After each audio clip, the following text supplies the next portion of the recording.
আদ্দিন হাসপাতালে শিশু মৃত্যুর ঘটনায় তদন্ত কমিটির রিপোর্টের বিষয়ে সচিবালয়ে গণমাধ্যমের সাথে কথা বলছেন স্বাস্থ্যমন্ত্রী সরদার মোহাম্মদ শাখাওয়াত হোসেন। আমরা সরাসরি যুক্ত হচ্ছি তার বক্তব্যে। ভিতরে যত্রতত্রভাবে কাচের ছোট ছোট কক্ষ নির্মাণের ফলে হাসপাতালটি যথেষ্ট ঝুঁকিপূর্ণ মর্মে প্রতীয়মান হয়েছে।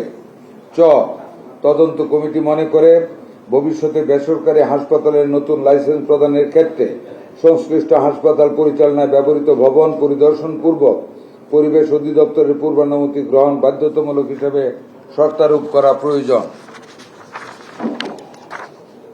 মৃত্যুর সম্ভাব্য কারণ। যদিও অস্বাভাবিক মৃত্যুর ক্ষেত্রে ময়নাতদন্ত ছাড়া মৃত্যুর সুনির্দিষ্ট কারণ বের করা সম্ভব নয়, তথাপি পারিপার্শ্বিক অবস্থা পর্যবেক্ষণ, বিভিন্ন ব্যক্তিদের বক্তব্য, জবানবন্দি থেকে নিম্নলিখিত বিষয়গুলোকে মৃত্যুর কারণ হিসেবে বিবেচনা করা যায়।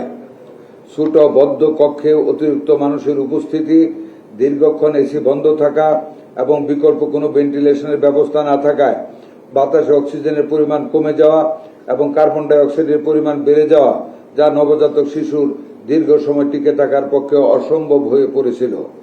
সার্বিক মন্তব্য।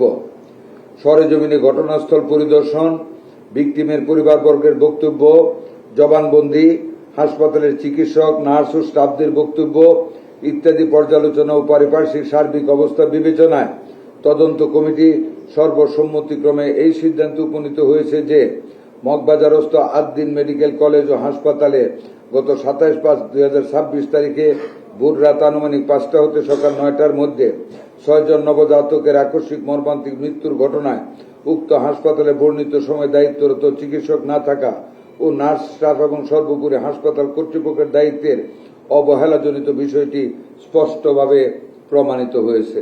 ধন্যবাদ আপনাদেরকে।